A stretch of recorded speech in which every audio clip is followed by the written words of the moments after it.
Hi, hello friends, good morning. Welcome to our channel, The Voice of Nurse.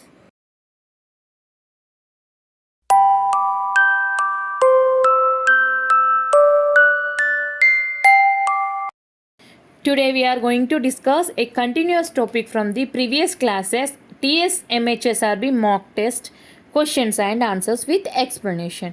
Today we are going to discuss part 3 related to the mock test TS MHRB mock test questions and answers with explanation. We are going to discuss part 3 today.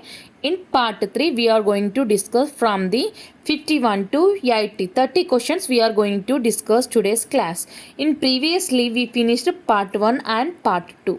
In part 1 we discussed 1 to 25 questions.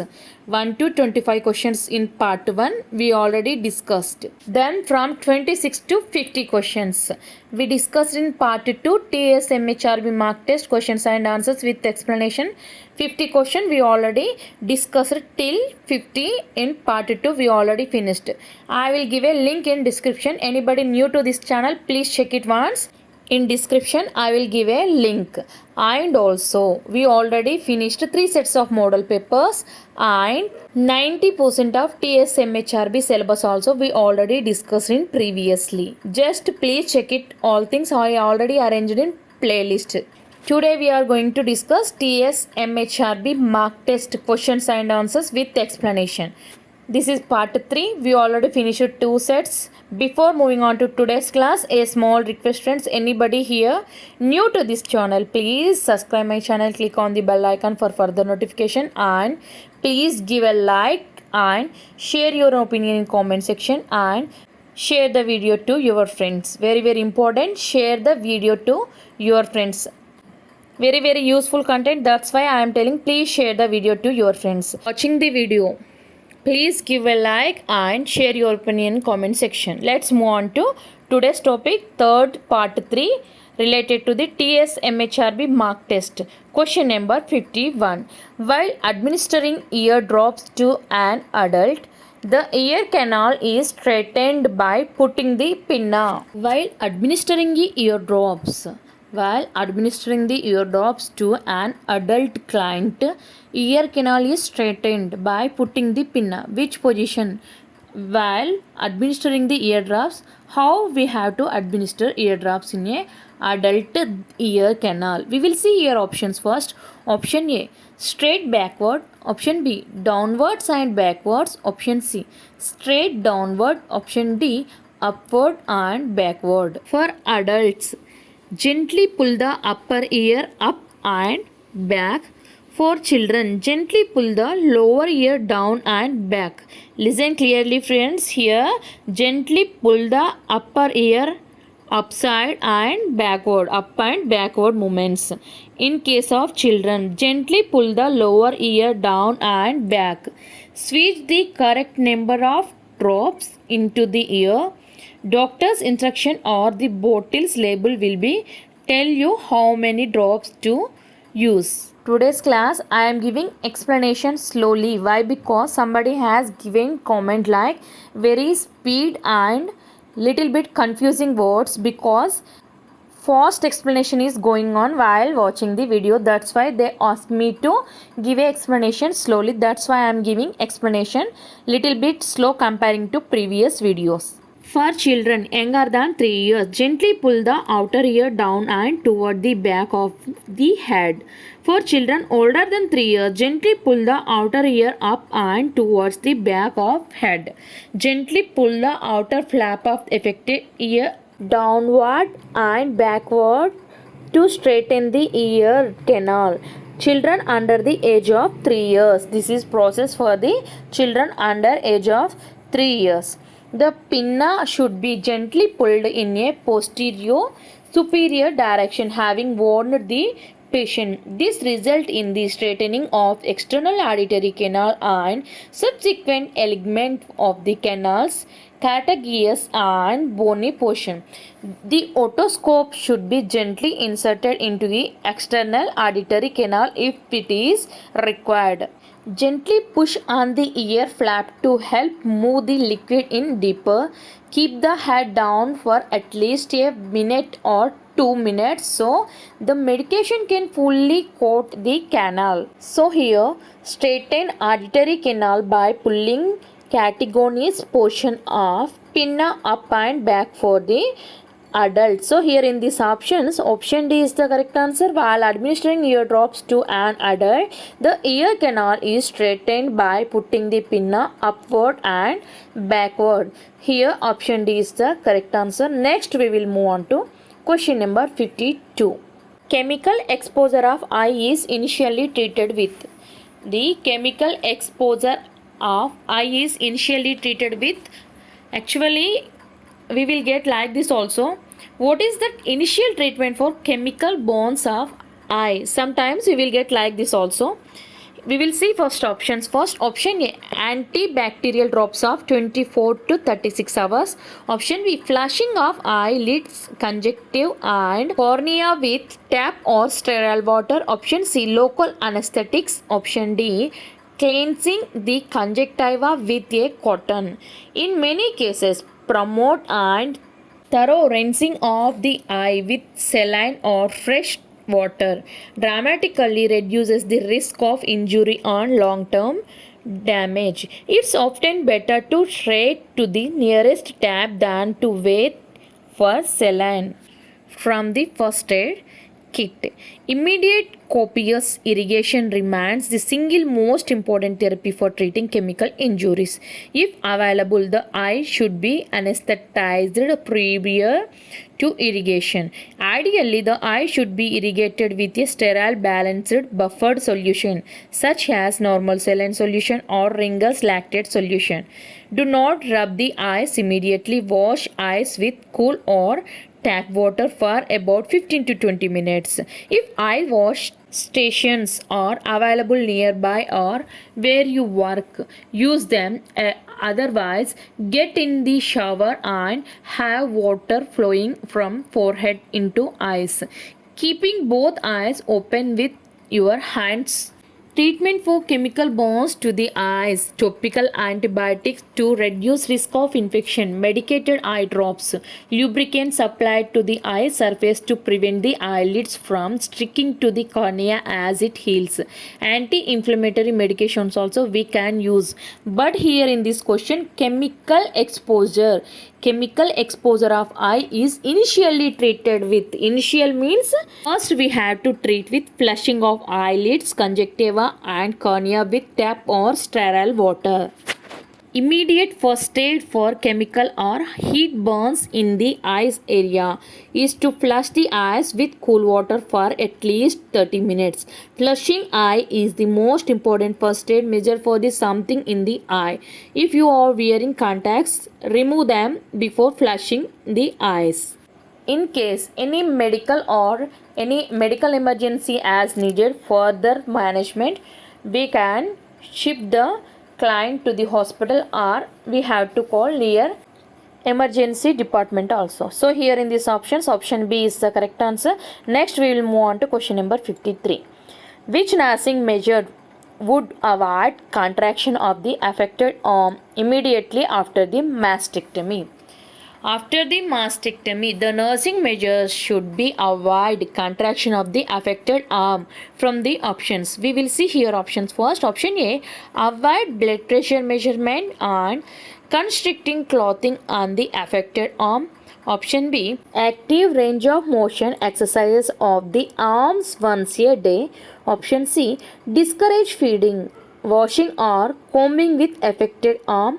Option D, place affected arm in a dependent position below the level of the heart. This is meant by mastectomy. Nothing but mastectomy is a surgery to remove a breast.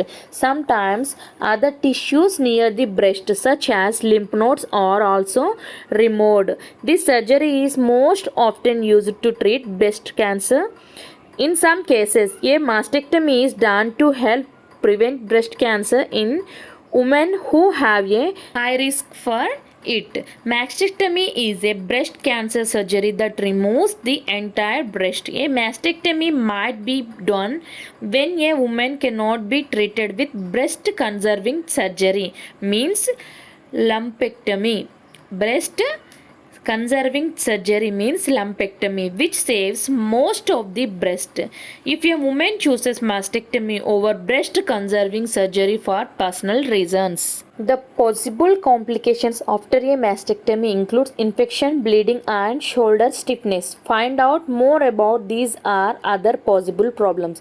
After the surgery, you can expect to be taken to recovery room where we have to check a blood pressure, pulse, and breathing as monitored.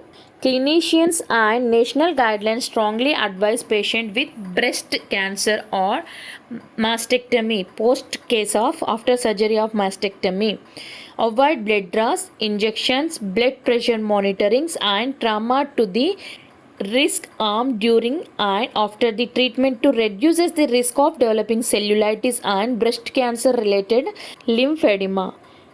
Avoid repeating motions with the arm on the surgical side, such as vacuuming for 2 weeks after the surgery. Avoid heavy lifting for 4 weeks. So here in this option A is the correct answer. Which nursing measures would avoid contraction of the affected arm immediately after the mastectomy? Means here option A, avoid blood pressure measurement and constricting clothing on the affected arm. So here in these options, option A is the correct answer. Next we will move on to question number 54.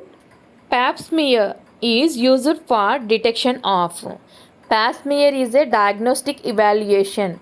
While using the pap smear test, what we can detect from the option? We will see here option A, cervical cancer, option B, laryngeal cancer, option C, ovarian cancer, option D, esophageal cancer. What is pap smear test? We will see here.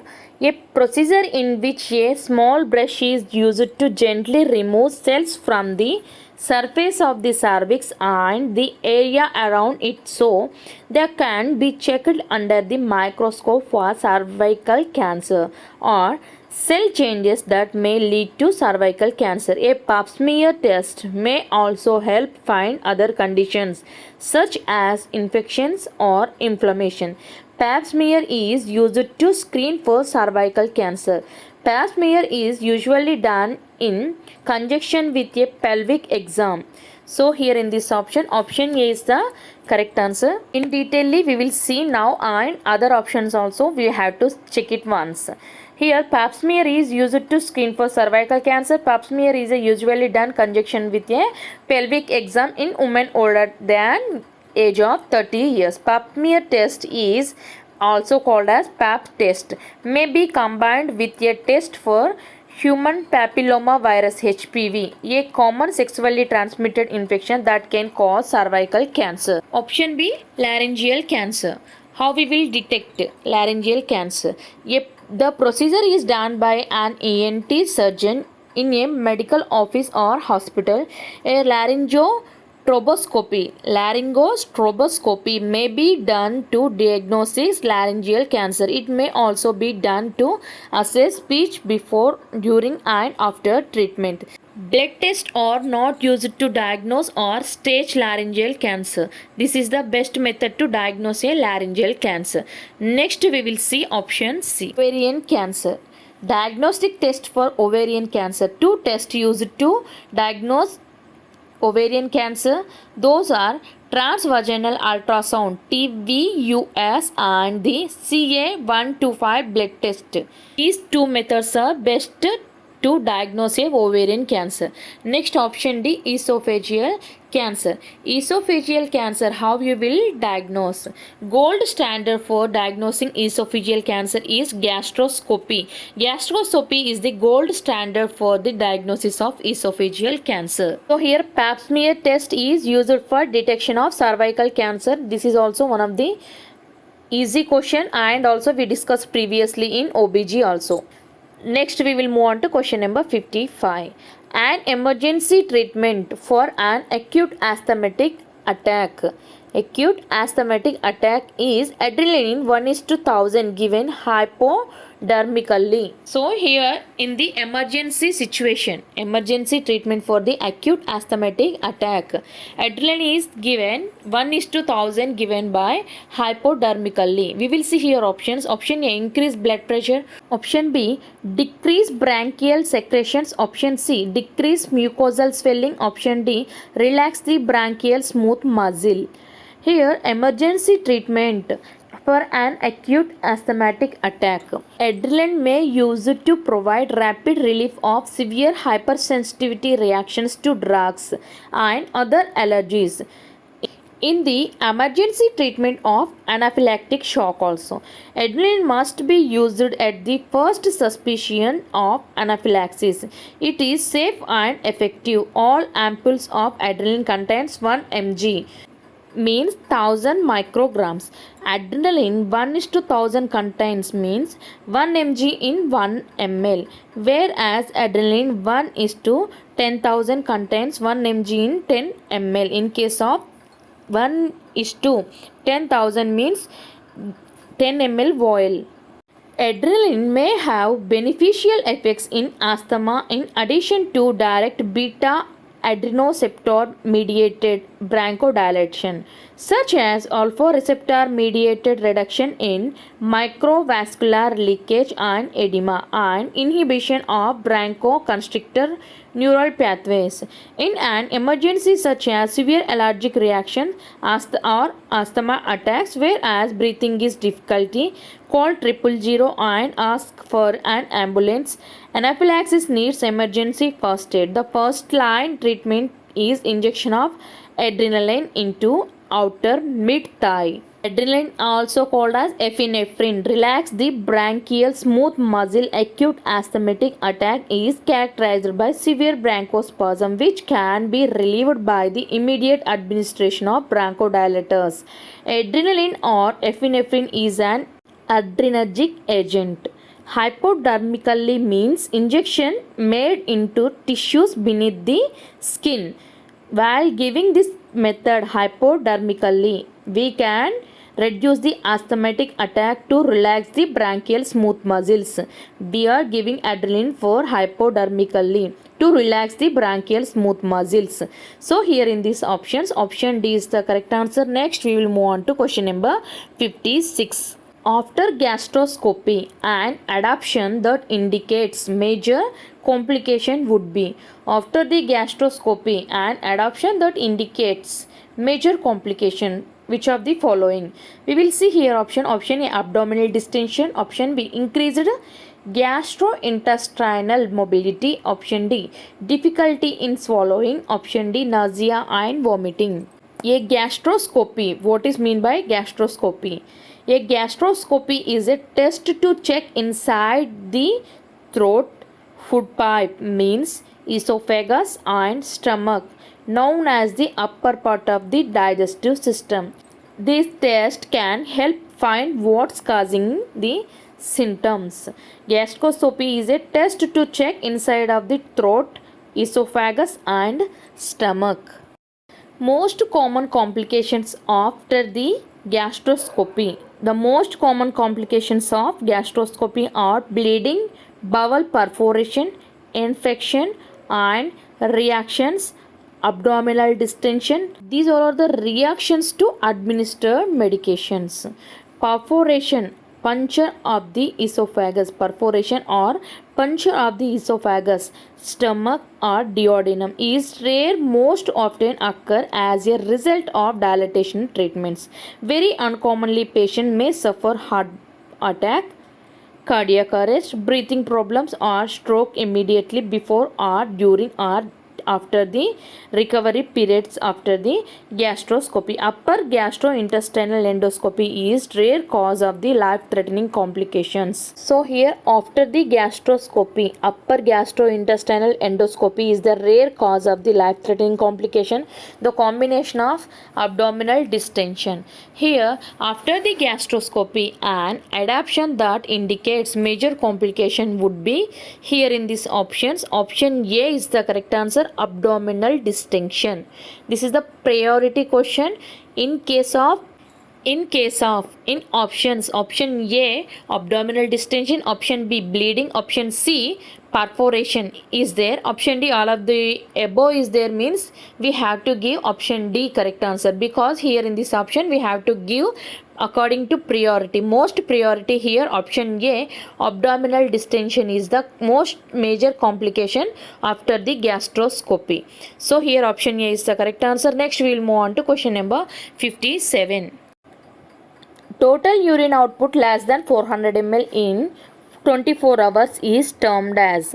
Here the urine output is less than 400 ml in 24 hours. Per day urine output was less than 400 ml. It is known as. We will see here options. Option A, oliguria. Option B, anuria. Option C, natriuria. Option D, pyuria. This one also very easy question and also repeated question from the previous questions also we discussed. What is oliguria? Oliguria is a medical term for low urine output in the case of an adult. It means less than 400 ml to 500 ml for the day is known as oliguria. Less than 400 to 500 ml is called as oliguria. Oliguria is the medical term for low urine output. The book Common Surgical Diseases defines oliguria as a urine output of less than 13.5 fluid ounces or 400 ml of urine each day. Low urine output may be sign of an underlying health issues in the body, and it means kidneys are not producing enough urine. Causes can include dehydration, injury, blockage, or certain medications. Treatment can depend on the cause, but may include fluids through the IV drip. So here in this option, option A is the correct answer. Next we will see option B, C, D, meaning of the anuria, natriuria, pyuria also. Can be anuria. Anuria is literally no urine or without urine. There is no urine. In practical terms, it means that kidneys aren't producing urine. Anuria, the most severe form of oliguria, which means the kidneys aren't producing enough urine. The term anuria means failure of kidneys to produce urine. Next we will see natriuria. Option C, natriuria. Urinating frequently at night time. Frequent urination at night time. Natural overproduction of urine. Natriuria caused by primarily by natural overproduction of urine. Natriuria is also called as natural polyuria. Is primarily a kidney driven urine production disease as opposite to bladder driven urine storage diseases. It is underlying cause of natriuria majority of cases. Next option D, what is meant by pyuria? Pyuria means presence of pus in the urine, nothing but presence of pus in the urine. So here the total urine output is less than 400 ml is called as for 24 hours oliguria. The normal person urinates anywhere between 800 ml and 2000 ml per day. It means the normal urine output for hour should be anywhere between 33.3 and 83.3. So here 400 ml less than 400 ml urine output for 24 hours is termed as oliguria. Here in these options, option A is the correct answer. Next we will move on to question number 58. What type of room is appropriate to shift a severely burned client from emergency department? Here the type of room is appropriate to shift a severely burned client from the emergency department. We will see here options. Option A, general ward with an on infections patients. Option B, a semi-private room with post-operative client. Option A private room with post-operative client. Option D, an isolation room. Pandemic required major efforts to burn centers in order to preserve burn. Move to a dedicated and isolated equipped as a burn unit room. Change gloves during the patient care if the hands will move from the contaminated body site to a clean body site. Scald burn injury can be caused by liquids grace or stream. Liquid scales can be further divided into spill and immersion scales. But when faced with large or deep burns, it can overact, often making the injury more severe and harming the heart, lungs, blood vessels, kidneys, and the other organ systems. During this inflammatory response, there is a fluid loss that can cause a sharp and potentially deadly drop the blood pressure known as shock. So, recommended that patients with larger burn injuries should be kept in isolated in private rooms or other enclosed bed spaces to ensure physical separation from the other patients on the unit. Such isolation has been associated with the decreases in cross transmission of infections or organisms. All patients with cutaneous burn injuries will be placed on isolation precautions and placed in a private room. So here, what type of room is appropriate to shift severely burned client from the emergency department? From the emergency department, we have to shift the severely burned client from the emergency department to an isolation room. So here in this option D is the correct answer. If we are shifting general ward with infectious client, other option B, semi-private room with post-operative client. Otherwise, private room with post-operative client means cross contamination will be happen and increases the infections and organisms also. Most importantly, we have to shift the client to isolated room. Isolation room is the correct answer here, option D. Next we will move on to question number 59. Which of the following actions demonstrate nurses' understanding about the newborns? Which of the following actions demonstrate nurses to understanding about the newborns? We will see here options. Option A, placing the newborn under the radiant warmer. Option B, inspecting the newborn's umbilical cord. Option C, obtaining an Apgar score. Option D, suctioning with a bulb syringe. Even full-term and healthy newborns may not be able to maintain their body temperature if the environment is too cold. When babies are cold stressed, they use energy and oxygen to generate warmth. If skin temperature drops just 1 degree from the ideal temperature 97.7 Fahrenheit or 36.5 Celsius, a baby's oxygen use can increase by 10%. Newborns, particularly preterm and low birth weight infants, have limited capacity for thermoregulation during the first weeks of life. Birth. The newborn should be immediately dried and covered before the cord is cut. While it is being dried, it should be on a warm surface such as a mother's chest or abdomen. Skin to skin contact with the mother is the best way to keeping a baby warmth. Temperature. What is the temperature is thermoregulation in newborn? The thermoregulation best achieved when the infant can maintain a core temperature at least between 36.5 degrees Celsius and 37.5 degrees Celsius. Thermoregulation is a vital body function which reflective of physiological and physical maturity. Thermoregulation is ability to balance heat production and heat loss in order to maintain body temperature. Here, placing the newborn in the radiant warmer is the correct answer. Radiant warmer as used in hospitals to maintain the body temperature of the newborns because baby loses body heat rapidly. Radiant warmers are used as a source of external support. The warmer is mostly used in areas that are cold to make infants' body temperature stable. Here, which of the following action demonstrate nurses understanding about newborns means here option A, placing the newborns under the radiant warmer is the correct answer, option A. Next we will move on to question number 60. The first milk produced after the delivery is called as. First milk produced after the delivery is called as. We will see here option A, foremilk. Option B, mature milk. Option C, colostrum. Option D, hind milk. 60th question also easy question, we already discussed in midwifery and gynecology already discussed in model papers also.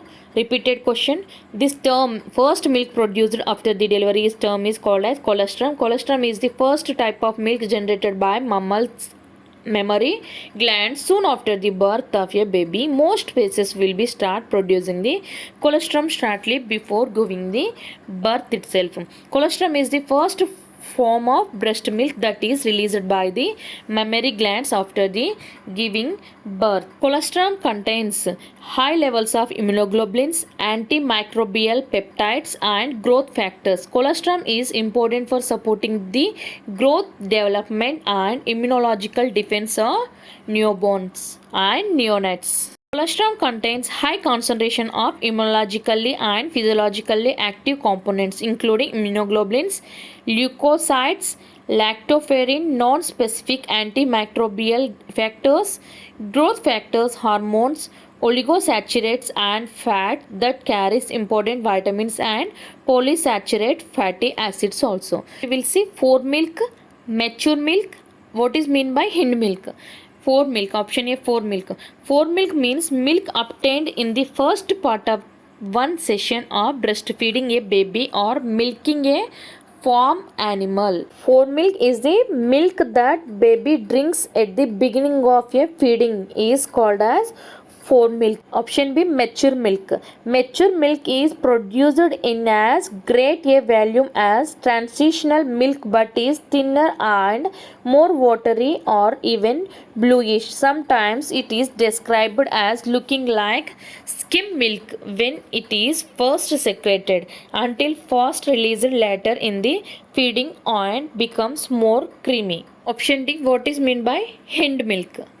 Hind milk is high fat, high caloric breast milk that baby gets towards end of the feeding. It is richer, thicker and creamier than foremilk, breast milk that your baby gets when the first start to breastfeed.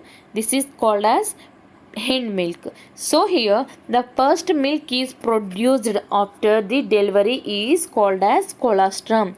So here in this option C is the correct answer. Next we will move on to question number 61. A client or pregnant woman LMP begins last menstrual period began on June 5th. Her EDD expected date of delivery should be which of the following? Here the client LMP begins June 5th. Her EDD should be which date from the following? Actually here they didn't ask any month and year, only they asked only date only. Here options we will see here. First option A March 12, option B February 28, option C December 2, option D November 14. Due date may be estimated by adding 280 days to the first day of the last menstrual period. This method is used by pregnancy wheels. Regarding LMP and EDD we already discussed in model paper also. In there I explained detail about and also I added like AOG formula. AOG formula means ultrasound calculated EDD, but most probably we will get like Negless rule only. EDD by Negless rule. Negless rule means we have to subtract 3 months and add 7 days. As usual we are doing like this only. In case of they are not given adding subtracting 3 months and adding 7 days, they are not giving same options. In there is no option. Same date means we are getting date is otherwise other date means we have to subtract like AOG formula. AOG formula by adding the AOG formula by ultrasound calculated EDD means we have to calculate by adding the 266 days to the date of the conception. Ultrasound uses the size of the fetus to determine the gestational age. But here most of the cases, most of the questions we will get only Naegele's rule only, Naegele's formula. LMP began on June 5th here. EDD was here option A March 12th. How we will get this date means here we have to determine the first day of the last menstrual period, then Subtract the 3 months from the first day of the last menstrual period, and we have to count back 3 calendar months from the date. Lastly, we have to add 7 days from the date. So here June 5th means we will get answer here option A, March 12th, according to the Nagel's formula. Again and again I am mentioning here Nagel's formula. By using of Nagel's formula, here option A we will get March 12th. To determine the anticipated due date, Nagel's rule, which was developed by the German obstetrician, subtracts 3 months and added the obstetrician should obtain a through menstrual history, including the frequency, flow, length, and use of hormonal contraceptives in the past. According to these methods, by using this method, EDD using the Nagel's formula, Nagel's rule. So here the LMP began on June 5th means EDD was March 12th. We will get option A is the correct answer. Next we will move on to question number 62. Which of the following would the nurse assess in a client experiencing abruptio placenta? From the options from the following, the nurse have to assess in a client experiencing of abruptio placenta. We will see here options. Option A, bright red painless vaginal bleeding. Option B, concealed or external dark red bleeding. Option C, palpate fetal outline. Option D, soft and non-tender abdomen. Here, what is meant by abruptio placenta? Abruptio placenta is also called as placental abruption. Placental abruption, a serious pregnancy complication in which the placenta detaches from the womb or uterus. Placental abruption occurs when the placenta detaches from the inner wall of the womb before the delivery. The condition can deprive the baby of oxygen and nutrients. Placental abruption is a serious condition in which the placenta separates from the wall of the uterus before the birth. It can separate partially or completely. It can separate partially or completely. If this happens, baby may not get enough oxygen and nutrients from the mother in the womb. The causes of abruptio placenta or placental abruption are unknown most cases, but risk factors include maternal high blood pressure, abdominal trauma, substances misuse. These are the risk factors. Here, the nurse had to assessing a client experiencing abruptio placenta means the client with the abruptio placenta may exhibit concealed or external dark red colored bleeding, possibly reported in sudden intense localized uterine pain also. Most common symptom placental abruption is dark red vaginal bleeding with pain during the third trimester of pregnancy. The signs and symptoms of placental abruption: abdominal pain, uterine contraction that are longer and more intense than average labor contractions, uterine tenderness, backache or back pain, decreased fetal movements. These are the signs and symptoms of abruptio placenta. Here, which of the following would be the nurse asked to assess the client experiencing abruptio placenta means here option B, concealed or external dark red bleeding. So here option B is the correct answer. Next we will move on to question number 63. Which of the following amounts of blood loss following birth describes PPH? Here from the following option, which amounts of blood loss at birth describes postpartum hemorrhage? PPH means postpartum hemorrhage. We will see here options. Option A, more than 400 ml. Option B, more than 500 ml. Option C, more than 200 ml. Option D, more than 300 ml. What is PPH? PPH means postpartum hemorrhage has been defined as greater than 500 ml. Estimated blood loss associated with vaginal delivery, or greater than 1000 ml estimated blood loss associated with cesarean delivery. The definitions of PPH is different based on the inaccurate estimates of blood loss. PPH is commonly 500 ml following vaginal birth and 1000 ml following the cesarean section. The primary postpartum hemorrhage is bleeding that occurs in the first 24 hours after delivery, while secondary postpartum hemorrhage is characterized by bleeding that occurs 24 hours to 12 weeks postpartum. We are having the postpartum hemorrhage stages. Postpartum bleeding stages are lochia rubra, lochia serosa and lochia alba. Lochia rubra is dark color 3 to 4 days.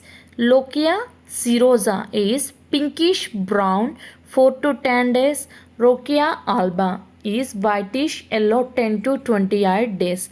The postpartum period can be divided into three distinct stages: initial or acute phase, 8 to 19 hours after childbirth, subacute postpartum period which lasts 2 to 6 weeks, and delayed postpartum period which can last up to 6 months.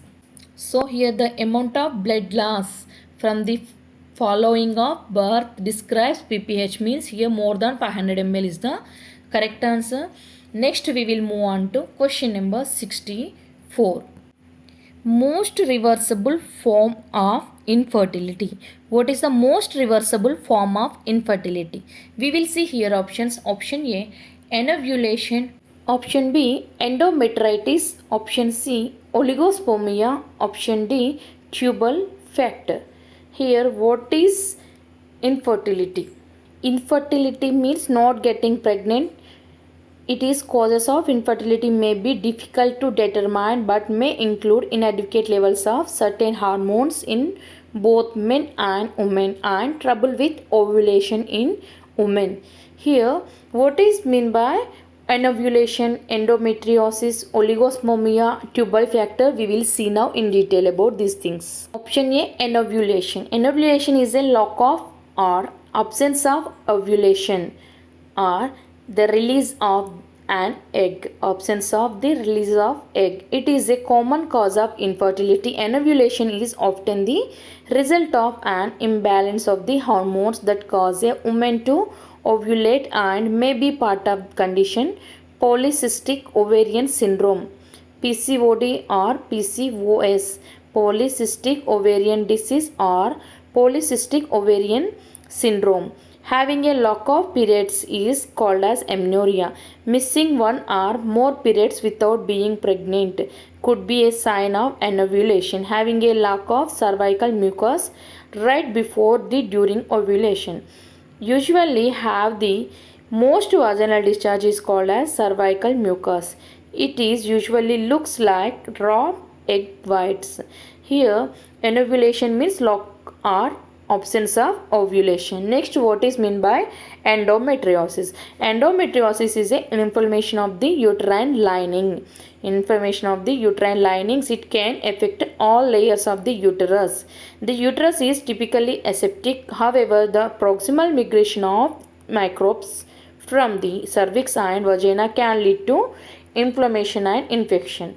What is meant by oligospermia? Option C.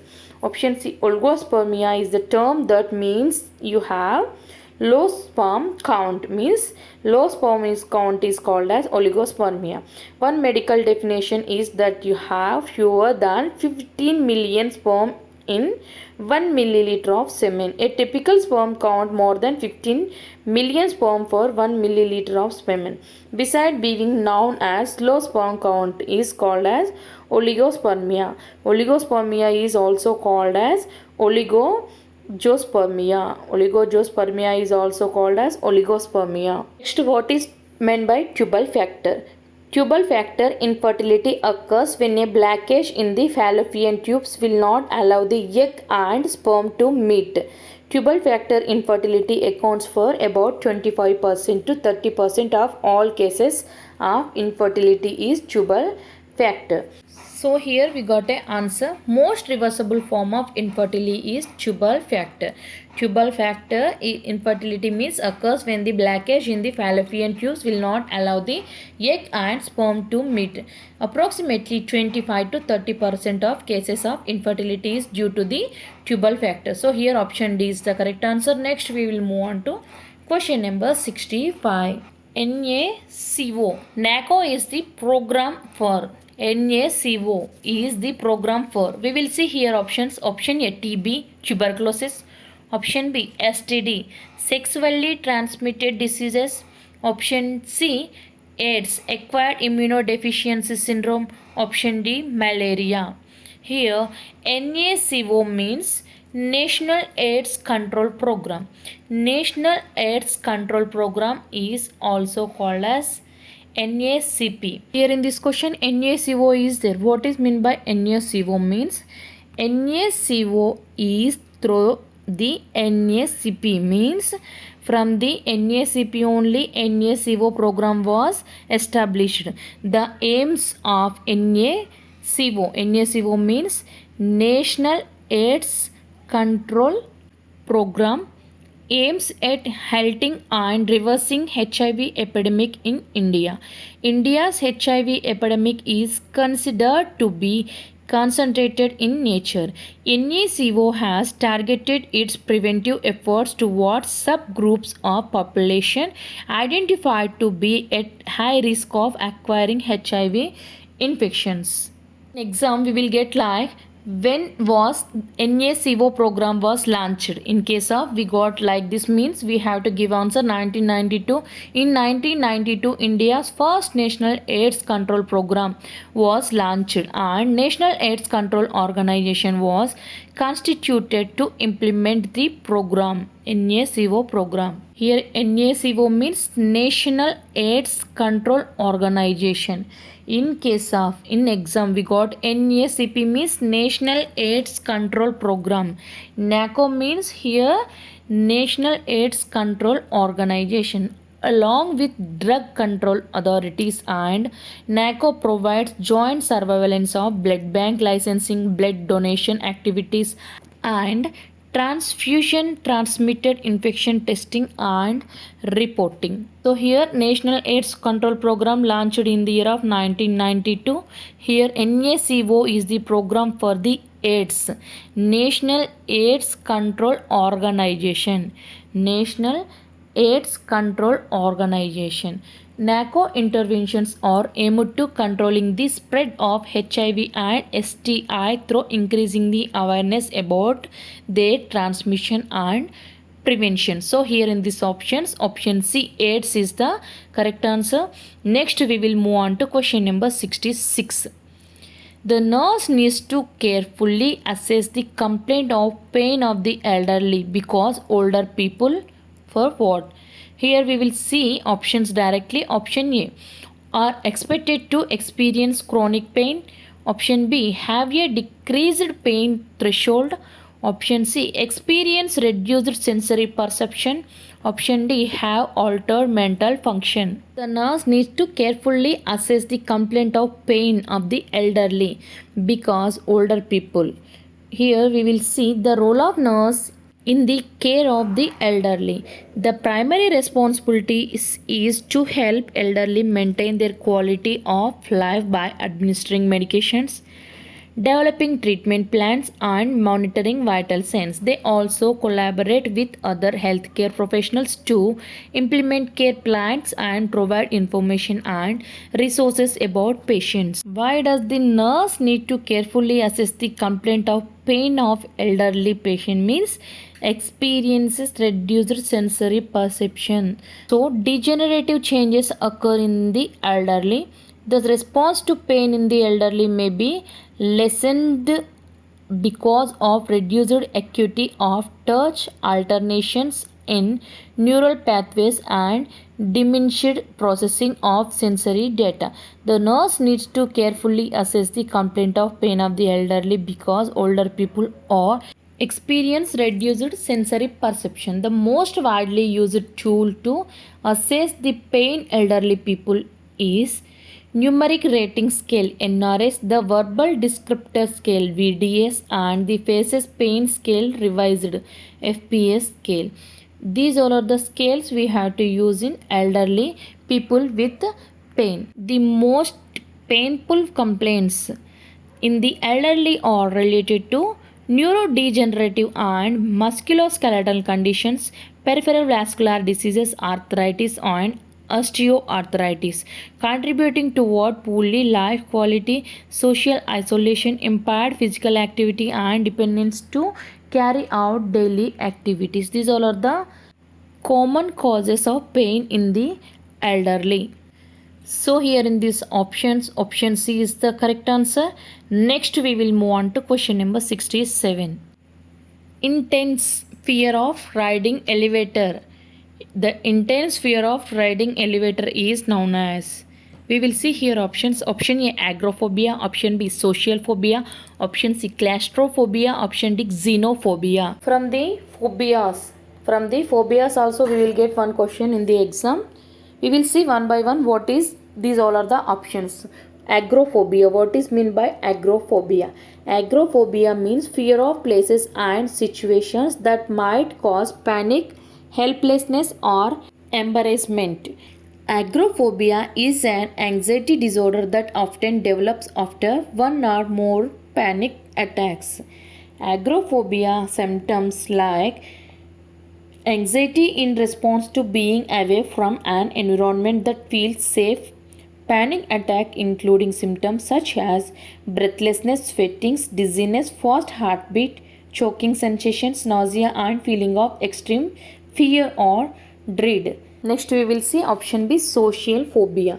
Social anxiety disorder also called as SAD or social phobia, a chronic mental health condition in which social interactions cause irritational anxiety. For people with social anxiety disorder, everyday social interaction cause irritational anxiety, fear, self-consciousness and also embarrassment.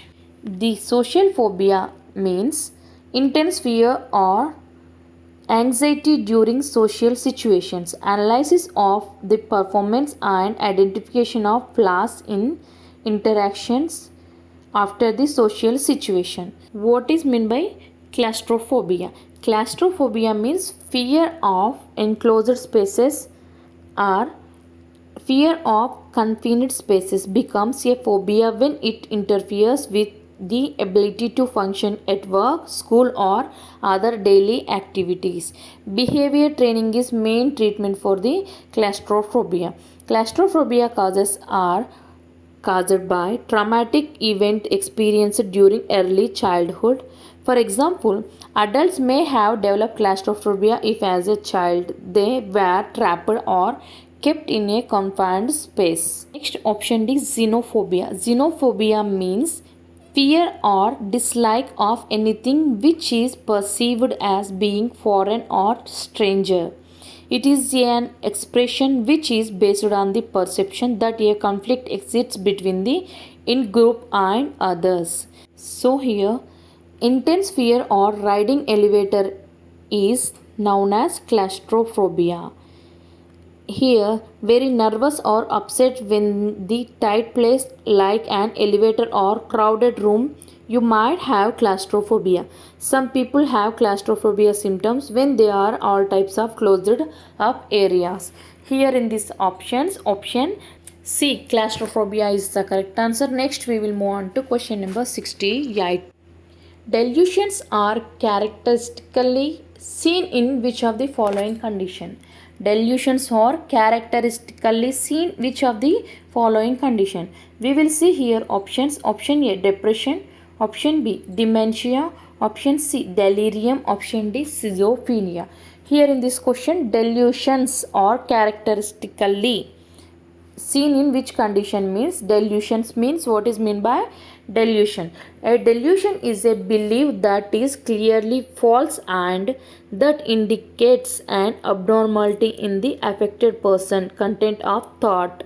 The false belief is not accounted for by the person's cultural or religious background or his or her level of intelligence.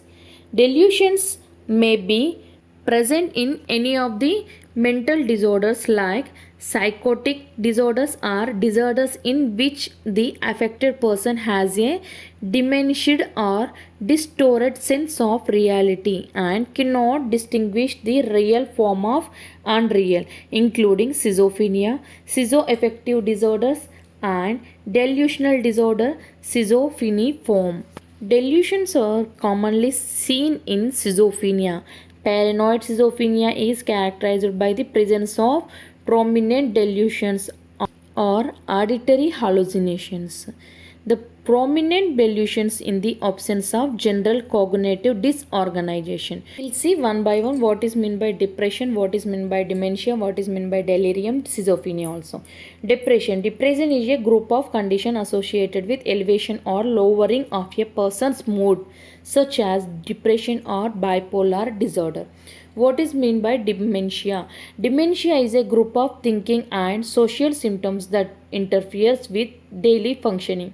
Not a specific disease. Dementia is a group of condition characterized by impairment of least two brain functions such as memory loss and judgment. Here what is meant by delirium?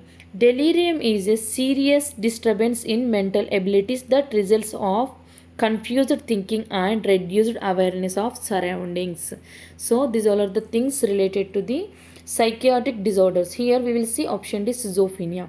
A disorder that affects a person's ability to think, feel and behave clearly. The exact cause of schizophrenia is unknown, but combination of genetic environment and altered brain chemistry and structure may play important role in the schizophrenia.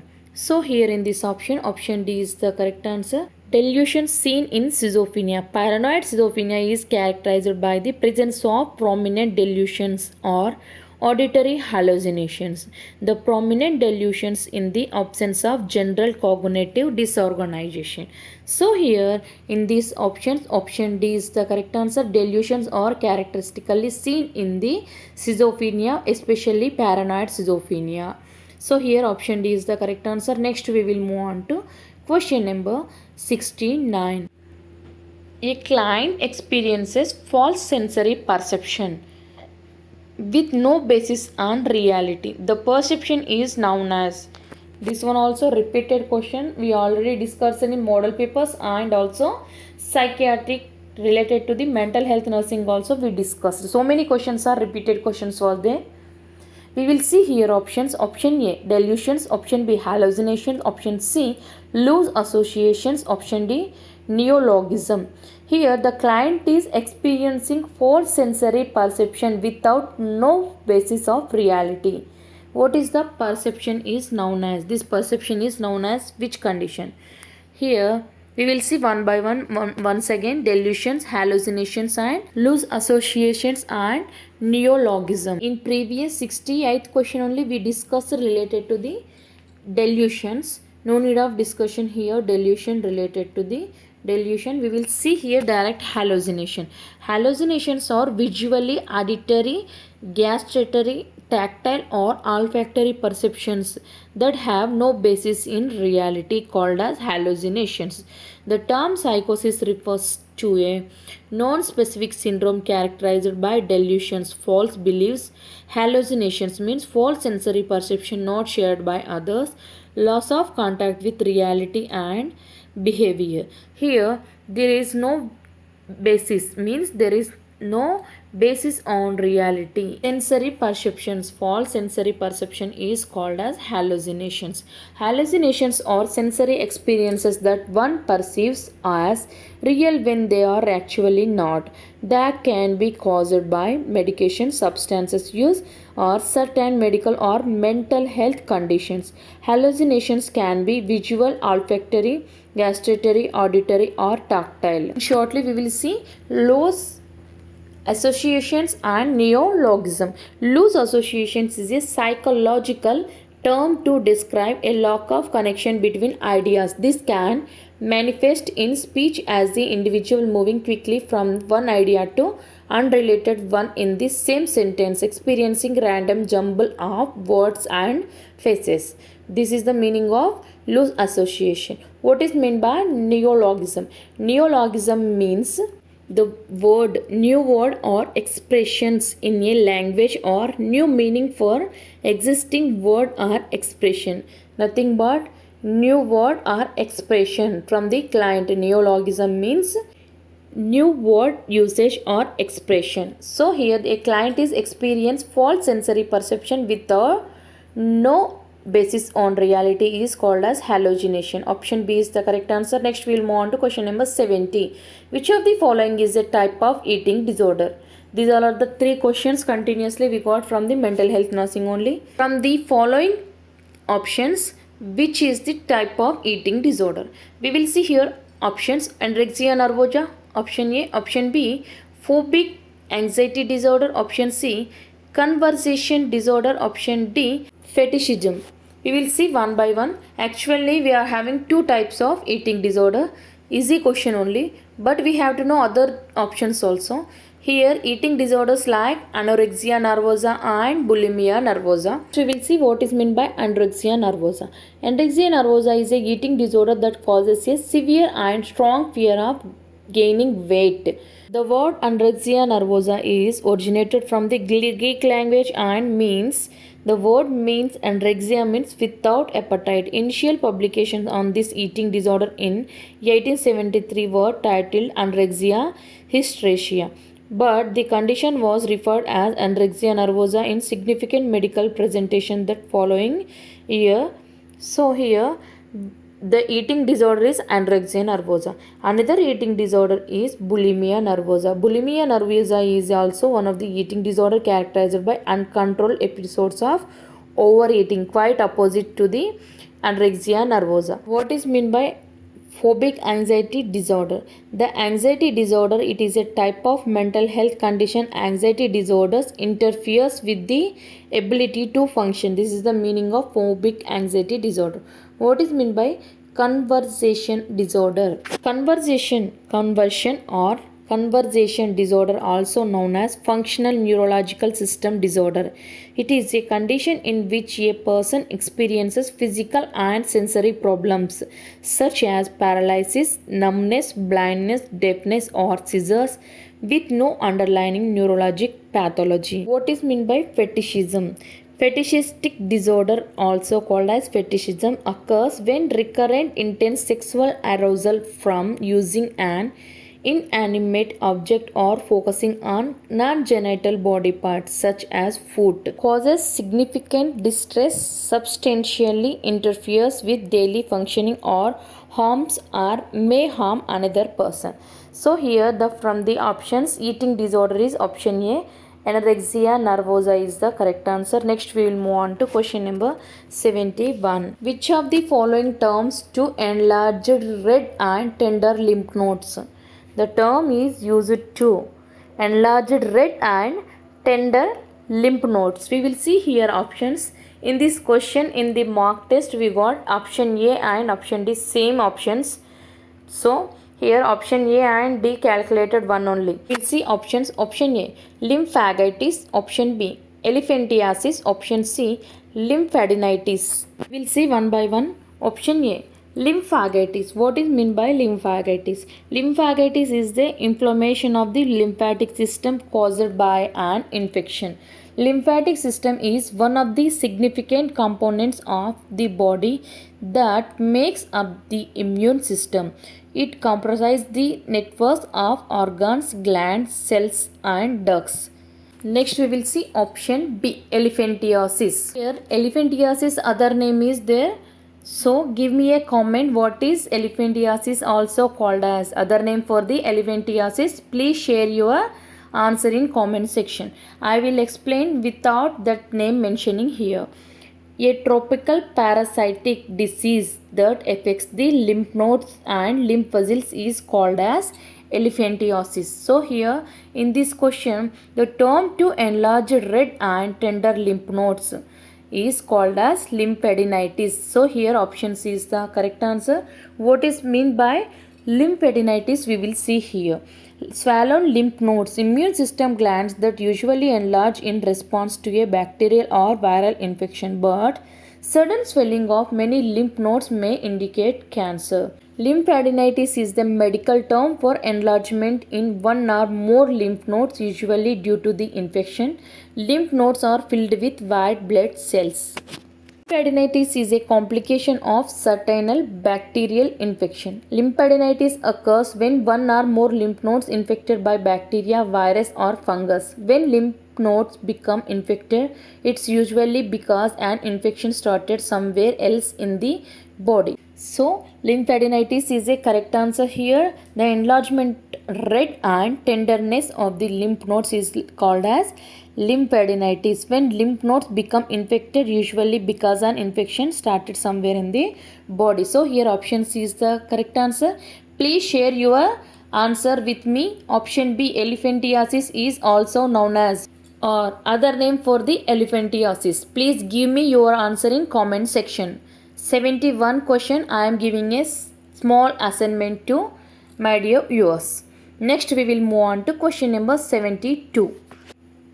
Which of the following terms refer to a fairy black stools? Which of the following term is used to refer to fairy black stools? We will see here options. Option A, hemarthrosis. Option B, melena. Option C, hematemesis. Option D, pyrosis. Same easy question. Actually, the term is called as melena. Directly I am saying answer. But we have to know these medical terms. Option A, C and D. The word hemathrosis is condition of articular bleeding that is into the joint cavity. This can occur after an injury or more commonly in bleeding disorders such as hemophilia. Patients will typically present with pain, swelling and decreased range of motion at the involved joint. This is the meaning of hemathrosis. What is meant by melena? Melena is the passage of black tarry stools. Here one more word we have to discuss. Hematochezia. Hematochezia is a passage of fresh blood per annus, usually in or with or without stools. Here we will see option C, hematemesis. What is meant by hematemesis? Emesis means vomiting. Hematemesis means blood vomiting. Hemato means blood vomiting. In the name itself is there. Hematemesis means vomiting in the blood. Vomiting of stomach content mixed with blood or the regurgitation of blood only. Hematemesis is most commonly cause of stomach ulcer or severe gastritis. Hematemesis is very dangerous condition in which a person bleeds internally and vomits as the result. Next we will see option D, pyrosis. What is meant by pyrosis? What pyrosis is a painful burning sensation in the chest caused by gastroesophageal reflux. Heartburn, also known as pyrosis. Candilegia or acid indigestion is burning sensation in the central chest or upper central abdomen. Heartburn is usually due to the regurgitation of gastric acid. So here in these options, option B, melena is the correct answer. The term referred to a fairy black stools is called as melena. Next we will move on to question number 73. All are the purposes of research except. Here in these options, all are the purposes of research except one is there. We have to recognize that one. We will see here option. Option A, problem solving. Option B, finding facts. Option C, social damage. Option D, unreveals mysteries. Here the purposes of research. The purposes of research is to enhance society by advancing knowledge through the development of scientific theories, concepts and ideas. There are 10 purposes of research. Is there? Research expands the knowledge base.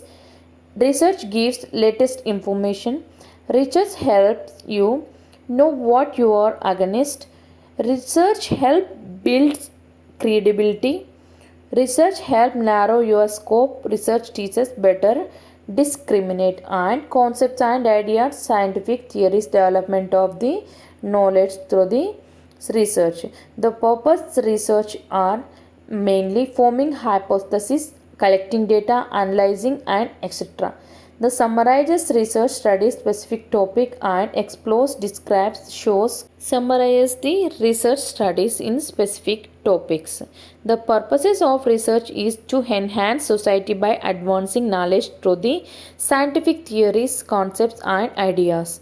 So here social damage is the except. Here the purposes of research is problem solving, finding facts, and reveals mysteries. So here option C is the accept. Next we will move on to question number 74. Decreases in absorption which of the following vitamins in the geriatric patient results in pernicious anemia. Decreases in absorption which of the following vitamins in the geriatric patient results pernicious anemia.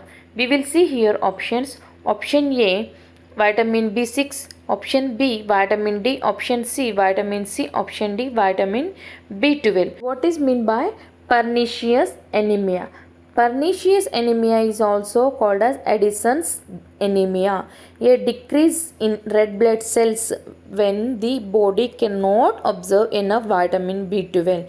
Common causes include weakened stomach lining or an autoimmune condition. The pernicious anemia and symptoms, like the term pernicious means harmful, and pernicious anemia causes harm to several body systems, digestive system problems that causes nausea, bloating and weight loss, nervous system damage that causes muscle weakness, numbness or tingling in the hands and feet, memory loss and dementia.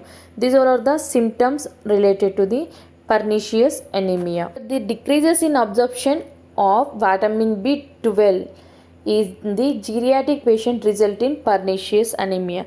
We will see left options also. Option A B6 deficiency. The vitamin B6 deficiency is associated with microcytic anemia. Due to the deficiency of vitamin B6 is microcytic anemia. Due to the vitamin D deficiency is too little vitamin D in the body. People get vitamin D through food and by exposure of sunlight. The vitamin D deficiency is also called as hypovitaminosis D. Hypovitaminosis D. What is deficiency of vitamin C means? All of we know, scurvy. Easy question only this one, but if you are observing question and analyzing the question with options clearly means you will get the answer clearly. So here the decreased absorption of vitamin B12 deficiency is in the geriatric patient results of pernicious anemia. So here in this option D vitamin B12 is the correct answer. B12 is also called as cyanocobalamin. Next we will move on to question number 75. Which of the following is not a data collection? From the following option, there is no data collection related option. We will see here option surveys and questionnaires, option B interviews, option C records and reports, option D experiments. What is meant by data collection?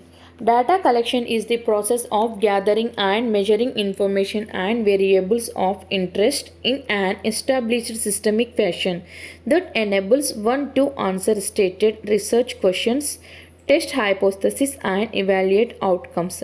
Data collection is the process of gathering data for use of business decision making, strategic planning, research and other purposes. We are having 4 types of data collection. These are collection techniques like observation, questionnaire, interviews and focus group discussion. Here we got observation, questionnaire, interviews and focus group discussion. Option D experiment is the except here the in data collection, surveys and questionnaires is there, interview is there, records and reports and also group discussion is there, but here there is no experiment in data collection. What is meant by experiment? Experiment means known to be a random if the results of random experiment. A random experiment is a process that results one of several possible outcomes. The outcome is uncertain and cannot be predicted with certainty beforehand. The experiment example means the scientific test which can then be in order to discover what happens to something in particular condition. This is the example for the experiment. So here there is no data collection involved in these options, means option D experiment is the correct answer. Next we will move on to question number 76.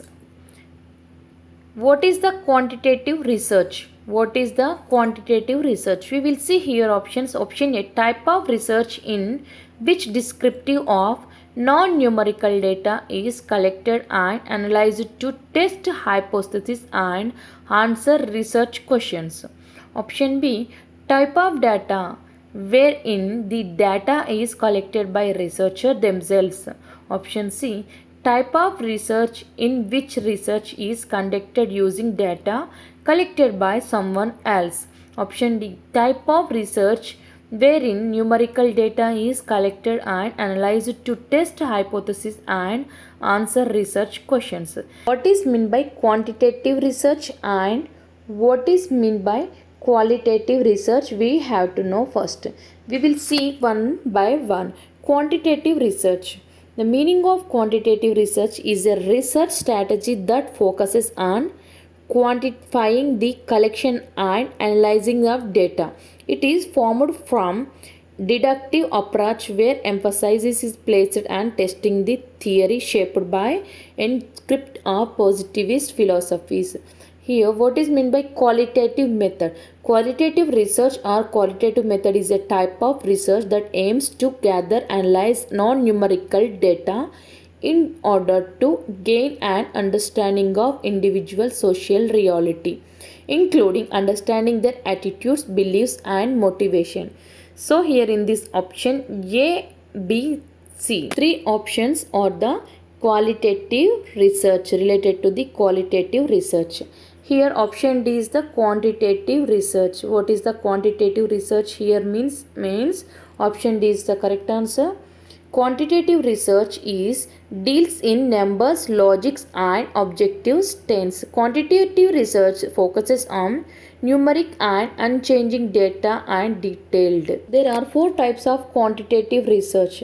We are having four main types of quantitative research: descriptive, correlational, casual, comparative or quasi-experimental and experimental research. Quantitative research deals in numbers, logic and objective statements. Quantitative research collects information from existing and potential customers using sampling methods and sending out online surveys, online polls and questionnaires. For example, one of the main characteristics of this type of research is results can be depicted and numerical form. So here in these options, option D is the correct answer. Quantitative research means type of research wherein numerical data is collected and analyzed to test hypotheses and answer research questions. So here option D is the correct answer. Option A, B, C, three are the qualitative research related to the qualitative research because of non-numerical data in qualitative research. In quantitative research is numerical data, nothing but. So here option D is the correct answer. Next we will move on to question number 77. What does nursing fall under? What does nursing fall under? We will see here options. Option A, business. Option B, employment. Option C, profession. Option D, internship or entrepreneurship. Here nursing as a profession. Nursing is an art and science as well as a humanitarian service. It is a unique profession within the healthcare sector focused on the care of the client. Nursing is a healthcare profession that focuses on the care of individuals and their families to help them recover from the illness and maintain optimal health and quality of life. Nursing as a profession with the healthcare sector focused on the care of individuals, families and communities so they may attain, maintain or recover optimal health and quality of life. Nurses may be differentiated from the other healthcare providers by their approach to patient care, training and scope practice. So here what does nursing fall under means here option C, profession is the correct answer. Nursing as a profession. Nursing as a profession. Nursing is an art and science as well as a humanitarian service. So here in this option, option C is the correct answer. Next we will move on to question number 78. It is an important component to carry out the nursing profession in a safe and quantitative manner legally. The nursing as a profession in a safe and quantitative manner legally. The important component carried out by the nurse. We will see here options. Option A, good rapport. Option B, standards. Option C, regulations. Option D, licensure. Nurse licensure is the process by which various regulatory bodies, usually a board of nursing, regulate the practice of nursing within its jurisdiction. A professional license in nursing is important because it sets minimum qualification or competencies and provides assurance to the public that predetermined standards have been met. Registered nurse is a nurse who provides care to patients in hospital, clinics and other medical settings. A scope of nursing practice is the range of roles, functions, responsibilities and activities which a registered nurse is an educated component and has authority to perform. The word licensure is having official permission to do, have or sell something. You should ensure that your investment advisor is licensed. Licensure is noun. What is the meaning of licensure? Means the granting of licenses especially to practice a profession. So here the important component to carry out the nursing profession is a safe and quantitative manner is legally licensure or licensed. So here option D is the correct answer. Next we will move on to question number 79. Sorry for the interruption friends. Please give a like if you like a content. If it is useful to you, please give a like. We will discuss 79th question. What does mean by TNAI? TNAI. What does TNAI stands for? We will see here options. Option A, Trained Nurses Authority of India. Option B, Trained Nurses Academic Institution. Option C, Trained Nurses Area Inventory. Option D, Trained Nurses Association of India. The word TNAI stands for Trained Nurses Association of India. TNAI is a national organization of nurse professionals at different levels. It was established in the year of 1908 and was initially known as Association of Nursing Superintendents. The Government of India has recognized Trained Nurses Association of India as a service organization in 1950. The candidate should have at least 1 year membership of TNAI before joining the course and active in the TNAI or SNAI activities. The candidate should not have any received TNAI scholarship for at least last 5 years. TNAI, Trained Nurses Association of India, is National Professional Association of Nurses. It was founded in 1905 at Lucknow but established in the year of 1908, initially known as Association of Nursing Superintendents. The role of TNAI is to promote legislation and to speak for nurses in regard to legislative action, to promote and protect the economic welfare of nurses, to provide professional counseling and placement service for nurses, to provide for the continuing professional development of practitioners. Here TNAI stands for option D, Trained Nurses Association is the correct answer. TNAI means Trained Nurses Association of India, established in the year of 1908. Next we will move on to question number 80. Question number 80 is the last question in this part 3 video and also related to the TSMHRB mock test. 80 questions was there in exams. We are having 80 question marks only. So we are moving on to question number 80, last question in this mock. Which of the following is not fall under medical negligence? We will see here options. Option A, wrong diagnosis. Option B, error in judgment. Option C, error in surgery. Option D, delay in diagnosis. here in these following options not fall under medical negligence. A doctor is not guilty of negligence if he has acted in accordance with a practice accepted as proper by reasonable body of medical men skilled in the particular art. A doctor is not negligent if he is acting in accordance with such as a practice merely because there is a body of opinion that takes a contrary view. What does not come under medical negligence means any difficult to cure complication and occurrence of infection or even death cannot be considered as segregations and labeled as being act of medical negligence. Failure of operation and side effects cannot always be cited to be due to medical negligence. Diagnostic error can occur at any stage in the diagnostic process and there is a spectrum of patient consequences related to these errors ranging from no harm to severe harm. In some cases, suing a doctor for a medical misdiagnosis is possible if they were negligent.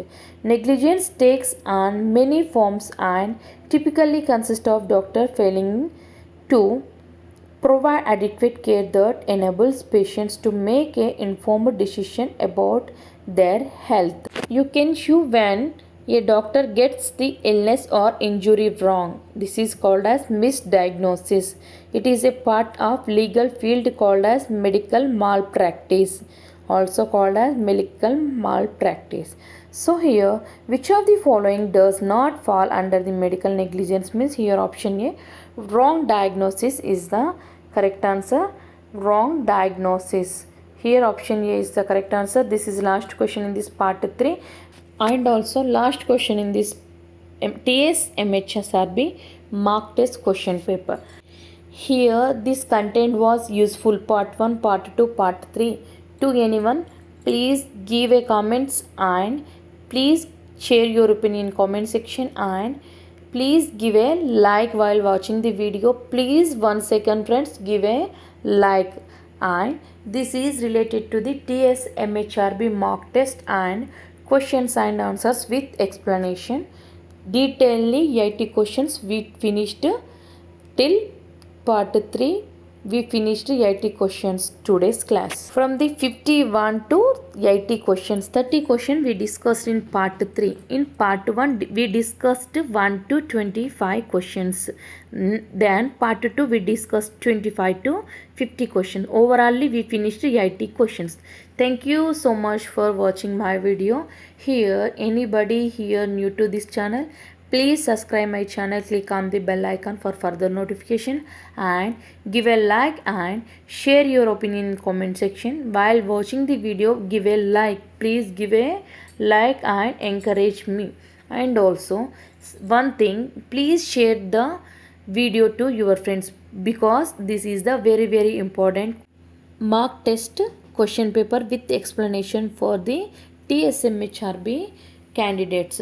So please share the video to your friends. Very useful content friends. Please give a like. Stay tuned friends. Thank you. Keep watching.